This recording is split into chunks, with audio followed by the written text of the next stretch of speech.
Hello, I just want to introduce myself to begin with. So my name is Marlyn Cabrera. I am a physician, a pediatrician. It's my passion and I love being a doctor. Just a little bit of history about myself. So I'm originally from South America, but I was raised in the United States in New Jersey. And I studied medicine in Mexico City.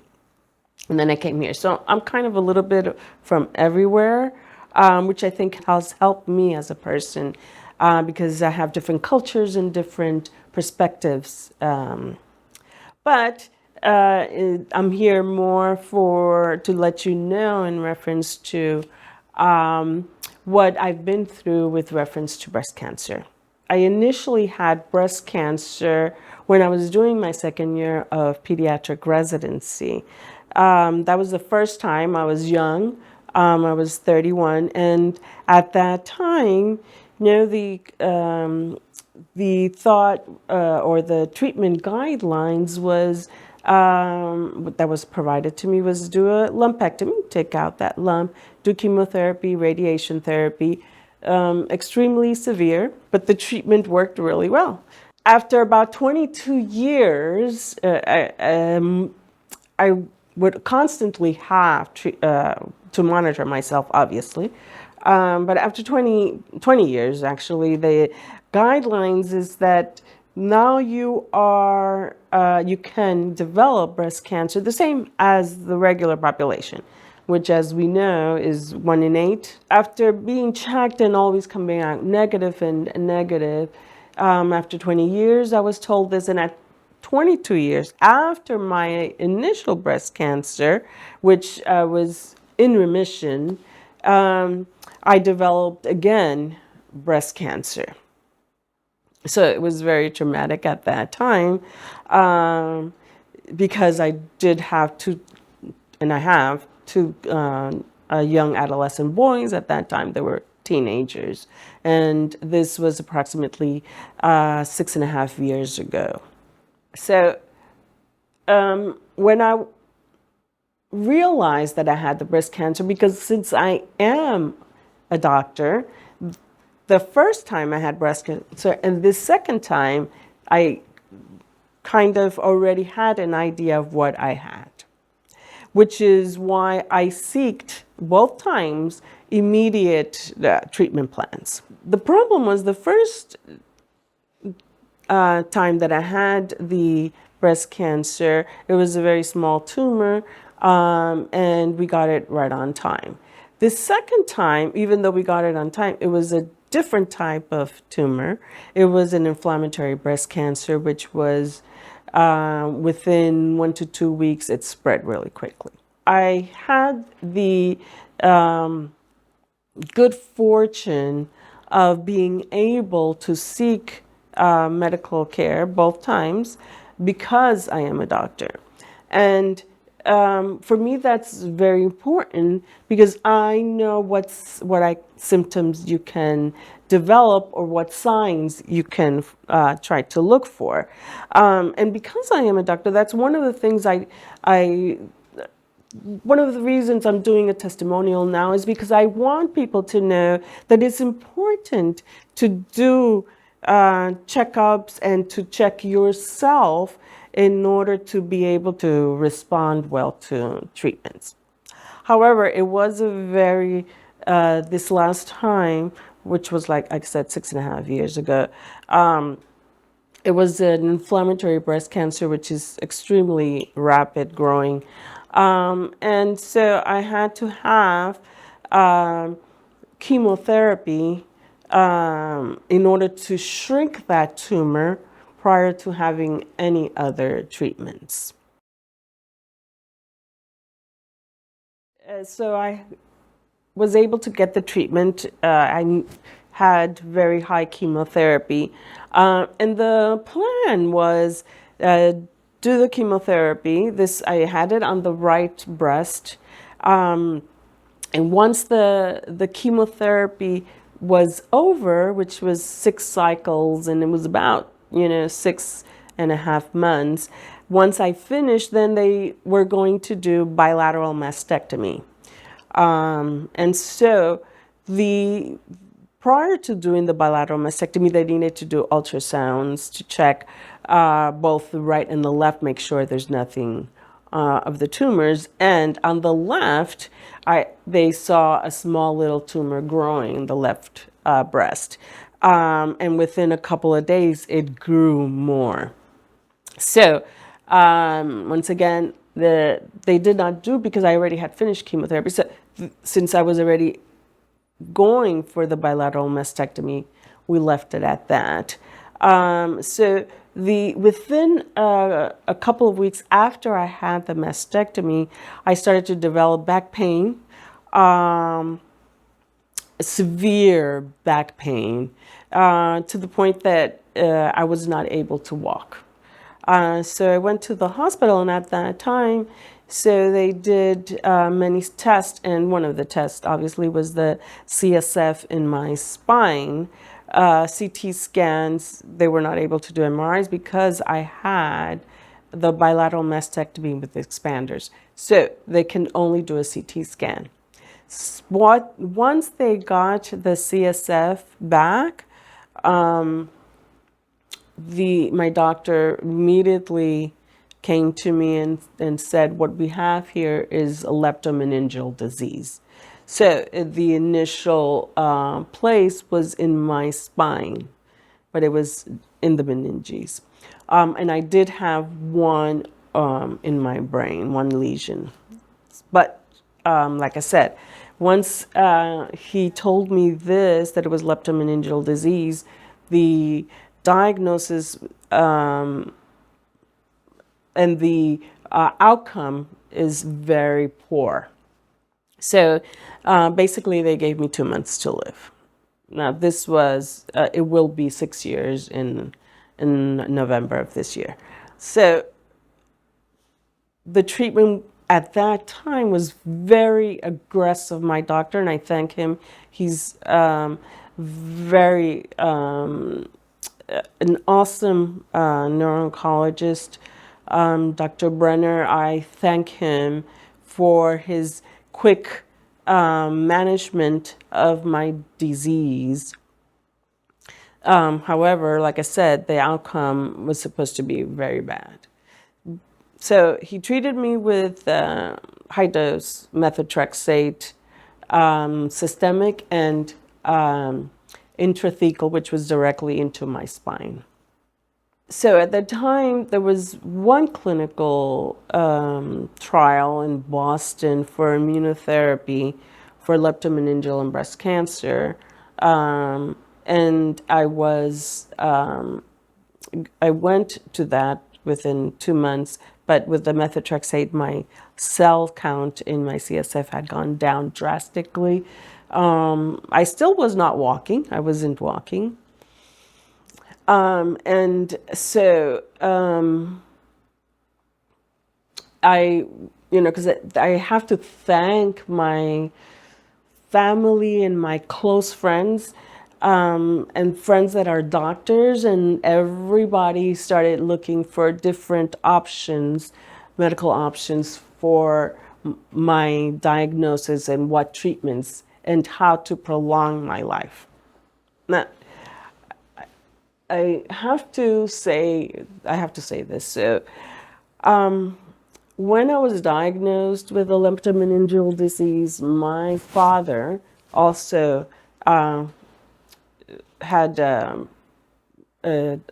horrible accident and had a bleed in his brain. And so my father, within 9 days, passed away. Now, I believe in God, so I have to say this. I have to say this. I feel that my father died in order for me to live. But that's my feeling. But like I said, I went to a clinical trial in Boston for immunotherapy, and for 2.5 years I was on immunotherapy. I developed all the side effects that they can give, all of them, every single one. And at the last, after 2.5 years, they had to stop because I had a very severe autoimmune hepatitis secondary to the immunotherapy. But Dr. Brenner was awesome. He continued to follow me. I had continued CSF counts. And once he saw that the CSF counts started to go up again, he fortunately was doing a clinical trial on radioactive isotope, which is rhenium. And this medication was to be placed directly into my CSF.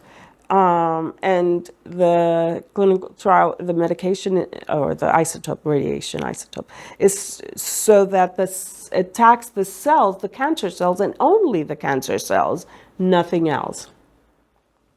And so he put me on the clinical trial on the lowest dose.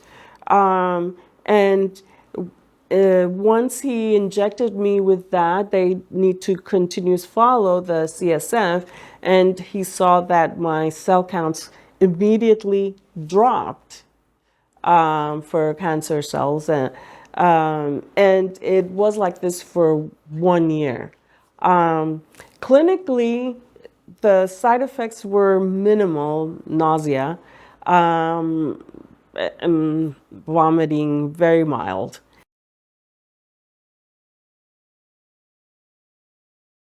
For 1 year, he followed me, and I was doing great. Now, leptomeningeal disease, unfortunately, is not a disease because it's metastatic breast cancer, but it's not a disease that they will ever say, I'll be in remission. So it's living with metastatic cancer. So, but after a year of following me and I was doing well, said this, my cell count started to rise again. And so once again, Dr. Brenner, he said, well, let's do a higher dose of the rhenium. And we did, and I did great this time, since we knew that I could probably get nausea and vomiting. I was pre-treated for that, and I did very well. And again, for another year, I did extremely well. And then this year, again, at the beginning of the year, they saw that my cell counts were a little high. And and there were small little tumors in my meninges. And so once again, Dr. Brenner said, well, let's treat again with rhenium. Let's give it all. So we did again with a higher dose. And for this, I have to thank the pharmaceutical company, because unfortunately, it's not a standard of use to use this medication. So my insurance obviously does not cover it. And it's expensive, and I cannot cover it. So I thank from the bottom of my heart the pharmaceutical company, because they provided the medication for me to be able to be treated. And that is an unbelievable gesture. And so for the second year and the third year, they provided the medication. I'm sorry, first and second year. The first year was because it was clinical trial. So with this, this has changed my life, because I'm here. I'm still here. Now, again, at the beginning of the year, because of those little tumors, they'll always say, you're the possibility of continue having, or your life expectancy, I'm sorry, is 4 months at the least, or who knows. So my doctor has said that I have proven him wrong, because it's been 6 years and I'm still here. And like I said, although I have many other treatments, and one of the continuous treatments is the rhenium, because it does effectively work going straight to cancer cells and not anything else. So it does not affect my brain. It does not affect, no. And the only side effect is the nausea and vomiting. And so there's more clinical trials, and I think that many women who go through this, the leptomeningeal disease, I think it's very useful. Now, clinical trials have been used for Orenium not only for leptomeningeal disease, but for glioblastoma, and has had an awesome effect. And so, that's part of the research ongoing. And so now, like I said, I believe in God. So I believe that God has provided me right now the possibility to share this so that other people can have hope. Positive thinking is very important to me. I think that, I said from the beginning, I need to be here for my both my son's graduation from college. I need to be here for when they get married. I need to be here. So positive thinking is that I will be here, that God has provided all the engineers, pharmacists, doctors, everybody the tools to be able to create medications, radioisotopes, things that can provide treatment plans for patients that go through all of the unfortunate things that I've had to go through. But I feel that this helps me give other people hope. So I'm glad that you asked me to give my testimonial. I'm glad that you will share this with other people. And I hope that they do not give up and continue, because that's what I'm going to be doing. I'm going to continue with any treatment plan that I feel that is appropriate, and that Dr. Brenner or my doctor, all of my doctors, feel that are appropriate. So I hope that all that I have shared with all of you helps. And I am glad to be here. I give thanks to God. I give thanks to my family. I give thanks to my friends who have been there supporting me for the last 6.5 years.